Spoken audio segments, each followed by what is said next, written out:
What makes a warm home?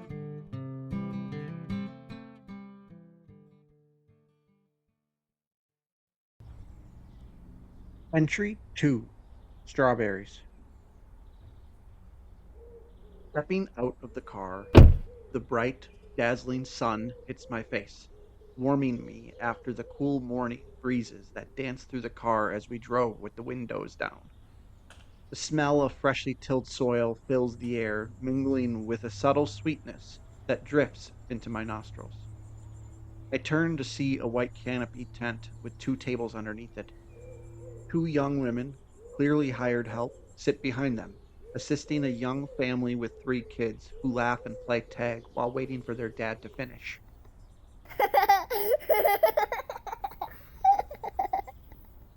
My wife and I approach the table and ask one of the young women for two white plastic baskets.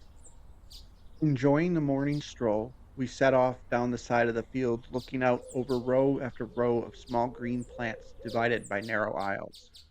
The rows seem to beckon us, inviting us to come and search for the treasures they're hiding. In the distance, we hear other families calling out, "Come down this row. I found a bunch over here."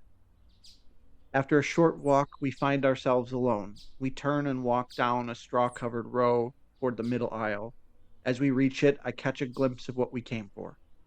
Bending at the knees, I gently move aside a few leaves and at last spot it. The vivid red of a large, ripe, juicy strawberry peeking out from under the greenery. I pick it. It's still warm from the morning sun. Taking a bite, the sweet, delightful juice drips down my chin and dances across my tongue, instantly transporting me back to childhood. Countless hours spent picking berries with my parents.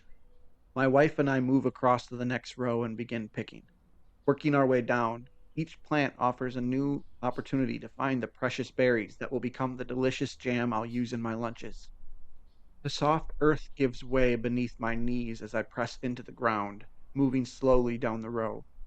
Closer to the earth, I smell the vegetation and feel the dry, golden straw crunch beneath me with every shift.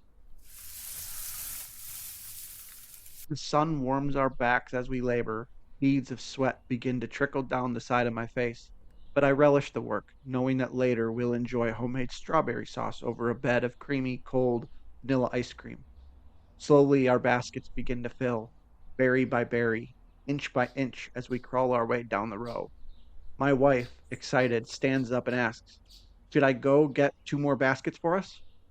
Joy of being back in a strawberry patch is too much to resist, and I agree with a smile. As the second basket fills, a few aches begin to creep in. My knees are muddy, and my hands are stained bright red from a few berries that were just a little too ripe on the vine. I find myself reminiscing about the races I used to have with my siblings. "Who can fill their basket with berries the fastest?" my mom would ask. A grin spreads across my face, and I burst out laughing when my wife teasingly says, "I'm picking faster than you. Keep up."